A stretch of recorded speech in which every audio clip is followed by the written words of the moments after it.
melihat dari gambaran besarnya dulu nih, Pak Jo. Ini kalau kita lihat kan sebenarnya bagaimana sih, ayo kita lihat ya, melihat gambaran atau perkembangan dari ekosistem olahraga digital di Indonesia saat ini. Apakah memang tren pengguna dan adopsinya ini sudah sesuai dengan ekspektasi di industri Anda ini?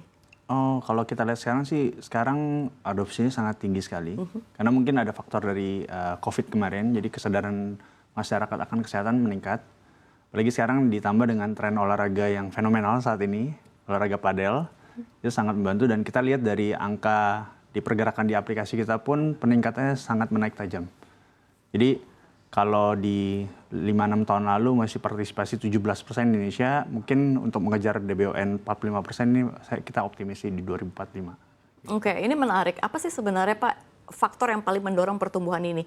Apakah dari teknologi dan juga kalau kita lihat masyarakat dari atau yang mendukung dukungan ini dari masyarakat? Kombinasi sih sebenarnya ya, dari faktor kesadaran masyarakat meningkat dan sekarang peran teknologi sangat membantu sekali ya. Jadi misalnya melalui aplikasi Ayo, jadi masyarakat atau user bisa mencari lapangan dan melakukan booking lapangan secara online. Jadi kalau misalkan udah punya teman-teman atau udah punya komunitinya, dia bisa booking lapangan secara langsung di aplikasi Ayo. Tapi untuk pemain atau masyarakat yang belum punya teman, dia bisa juga bergabung di main bareng. Kita sebutnya main bareng atau open play di aplikasi Ayo. Jadi itu adalah users yang lagi mencari teman untuk melengkapi jumlah pemain di lapangan. Gitu. Jadi misalkan ada user yang belum punya teman atau community bisa langsung join aja di aplikasi Ayo. Jadi sekarang bisa dibilang kayak nggak ada alasan untuk nggak berolahraga sekarang. Gitu. Lebih masif lagi ya untuk orang-orang jadi bergaya hidup sehat begitu, dan itu bagus sekali. Tapi kalau misalkan artinya kan aplikasi Ayo ini kan menghubungkan komunitas dan juga industri begitu ya Pak Jo ya. Betul. Dan dalam konteks itu sebenarnya apa peran utama dalam menghubungkan komunitas olahraga dan juga industri, bahkan kalau kita lihat begitu ya, ini juga menghubungkan juga para profesional. Ini gimana penjelasan Anda? Jadi kalau misalnya di aplikasi Ayo itu memang market kita tuh di rekreasional. Jadi untuk users yang sebenarnya udah punya karir masing-masing, tapi dia memilih olahraga sebagai kegiatan dan jalur untuk menuju lebih sehat gitu ya. Jadi kalau peran aplikasi Ayo sendiri sebenarnya meningkatkan partisipasinya dengan memberikan akses ke masyarakat untuk lebih gampang mencari lapangan, menyewa lapangan, sampai dengan mencari teman dan komunitas. Itu sebenarnya menurut kita peran kita tuh membantu untuk meningkatkan partisipasinya. Gitu. Jadi memudahkan lagi. Gitu. Memudahkan lagi juga untuk memperluas link-link dari masing-masing yang pengguna itu kali ya. Karena kan memang dia udah ada di industrinya masing-masing begitu. Benar. Baik, menarik sekali. Tapi bisa diceritakan nggak sih Pak Jo contoh kolaborasi begitu ya atau inisiatif yang nyata yang sudah dilakukan Ayo untuk menjembatani pihak ketiga ini, jadi antara komunitas, industri dan lainnya? Ya, kalau dari aplikasi Ayo itu sebenarnya kalau diakses di aplikasi kita, jadi users bisa punya profile, community pun punya profile, dan lapangan olahraga pun punya profile. Jadi dari sisi pengguna, dari sisi komunitas, dan sampai dengan pemilik lapangan, which is sebenarnya pemilik bisnis gitu, punya profil masing-masing, di mana setiap user bisa mengakses masing-masing profile untuk memastikan dia mau booking lapangan yang mana, mau join komunitas yang mana, mau join activity yang mana, itu benar-benar sangat open di aplikasi dan mudah untuk diakses. Gitu. Oke, ini kalau misalnya secara histori Ayo ini udah ada di tahun berapa begitu? Dan kalau misalkan kita lihat pengembangannya seperti apa dan usersnya tuh udah berapa banyak sih Pak Jo? Kalau untuk aplikasi kita launch pertama kali di Januari tahun 2021. Gitu, untuk booking sistemnya kita launch di tahun 2022. Sampai saat ini usernya sudah 500.000 users lebih.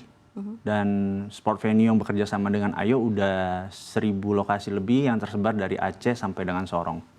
Gitu. Baik, secara industri persaingannya seperti apa? Karena sepertinya bukan Ayo aja begitu, ada kompetitor-kompetitor lain. Apa yang membedakan dengan Ayo dan juga aplikasi-aplikasi yang seperti ini? Oke, yang membedakan kami adalah mungkin saat permulaan kami itu tahu saat membuat aplikasi itu butuh effort yang besar untuk mendatangkan user.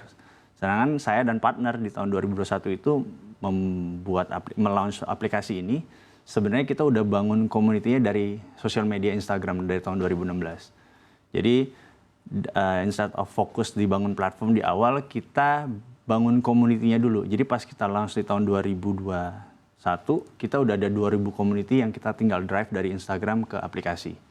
Nah saat ini, puji Tuhan sekarang jumlah community di aplikasi udah lebih dari 24.000 community. Itu udah multi sports. Yang kedua, yang bikin berbeda adalah saya dan partner itu user aplikasi kita sendiri. Jadi kita selalu memastikan fitur yang kita buat itu relevan untuk user-user kita, karena kita sendiri pun users. Itu yang membuat kita kenapa kita selalu relevan dan sekarang jadi market leader di Indonesia. Gitu. Oke, meskipun jadi market leader begitu, tapi kan kita nggak bisa pungkiri ya, Pak. Ini kan dunia dinamis sekali begitu, dengan tantangan yang ada. Tantangannya apa sih, Pak Jo, dalam membuat platform ini begitu? Ya, pastinya memastikan kita untuk dikenal dan fitur-fitur kita dimaksimalkan oleh users ya. Kadang orang kalau misalnya kita hanya do the activity or marketing activity, mungkin orang bisa sampai download, tapi untuk memastikan mereka menggunakan fitur is another thing. Jadi gimana challenge untuk kita untuk selalu memastikan fitur yang kita launch itu benar-benar bisa membantu para users dan dimanfaatkan oleh users secara maksimal. Nah, untuk mengatasi tantangan tersebut begitu ya, walaupun sudah dilakukan dengan maksimal oleh dari iOS sendiri begitu. Gimana agar adopsi platform ini bisa terus meningkat begitu? Ya lagi-lagi kombinasi ya. Jadi dengan kita bekerja sama dengan lapangan, let's say misalkan kita bekerja sama dengan lapangan yang ada di Padang dan Medan, or Sorong, Surabaya gitu ya. Pertama, ada peran dari pemilik lapangan, itu juga membantu kita pastinya memperkenalkan Ayo, karena mereka pasti untuk menerima booking udah mau otomatis secara digital lewat aplikasi Ayo. Yang kedua, kita juga nggak berhenti hanya men-state kita tuh adalah market leader, tapi kita selalu melakukan activity atau activation yang memastikan orang lebih banyak tahu lagi gitu. Misalkan saat ini kita lagi buat activation di dalam mall, jadi kita bikin turnamen padel di dalam mall. Jadi tahun ini mungkin kita akan di 4-5 mall di Indonesia. Jadi memastikan banyak halayak lebih banyak tahu lagi tentang aplikasi Ayo, dan harapannya juga berdampak ke olahraga yang kita sedang gaungkan saat ini, yaitu padel. Gitu.